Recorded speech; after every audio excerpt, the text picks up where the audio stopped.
DJI Osmo Pocket 3ပေါ့နော်ဒီမှန်အားရွှေ့လို့နည်းနည်းမရကျင်လို့လေနည်းနည်းကြောင်နေလို့ဆိုပြီးတော့ပို့လိုက်တာ DJI ကဝယ်ရင်လေအာမခံတစ်နှစ်ရတယ်သူများဝယ်တော့ပါတော့အာမခံတစ်နှစ်အတွင်းမှာပြင်မယ်ဆိုရင်ပတ်စံမကုန်ဘူးပေါ့နော်သူများဒီပြက်သွားတာတစ်နှစ်ကျော်နေပေါ့နော်ဝယ်ထားတစ်နှစ်ကျော်မှဒါပြက်သွားလို့ပေါ့နော်ဒီမှန်တွေကဆွေးလို့မရတော့ဘူးပြီးတော့ဗီဒီယို download ဆွဲလို့မရတော့ဘူးဆိုတော့တွားကြောင်မလို့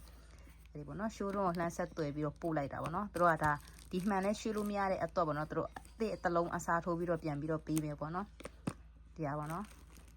ဒီတိုင်းဆက်အလုံးလိုက်လို့ပုံစံမျိုးပေါ့နော်အပြင်ပိုင်းအကုန်ပြက်နေတဲ့ပုံစံမျိုးဖြစ်နေတယ်ပေါ့နော်ရွှေ့လို့မရတဲ့အတွက်သူတို့အသစ်တစ်လုံးပေးမယ်ပေါ့နော်ဒါပေမဲ့ဟိုခန်းမရှိတော့ပေါ့နော်အာမခံကုန်နေတဲ့အတွက်ရန်1000လောက်တော့ကြာမယ်ပေါ့နော်ပြင်မလားပေါ့အဲ့ဒါနဲ့ဒါရန်1000ပေးရတယ်ရန်1000ကုန်သွားတယ်ဒါပေမဲ့အသစ်တစ်လုံးရတယ်ပေါ့နော်လုံးဝအသစ်ဆက်ဆွတော့မဟုတ်တင်တာပဲနော်တသူများပို့လိုက်တဲ့ DJI မှာဒါဒီမှန်မကွဲပါကတ်ထားတယ်သူပြန်ပြီးတော့မှန်မကွဲပါအသစ်ထည့်ပြလိုက်တယ်ဒါပေါ့နော်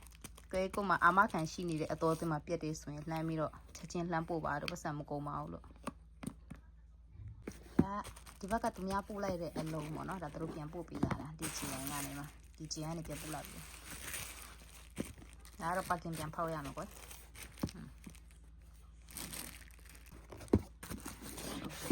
ဒီတစ်ခါပြန် DJI ကဘာပြန်ပေးမယ်မဟုတ်တော့ဒီချက်ထုတ်ရညထည့်ပြီးလိုက်ဆိုဒီကခွန်နေမပါတော့ဒီလားဘာမှမပါတော့ဒီတိုင်းအလုံးလိုက်ပဲထည့်ပြီးလိုက်ပါကင်ပိတ်တစ်လုံးပြန်ပို့ပြီးရပေါ့နော်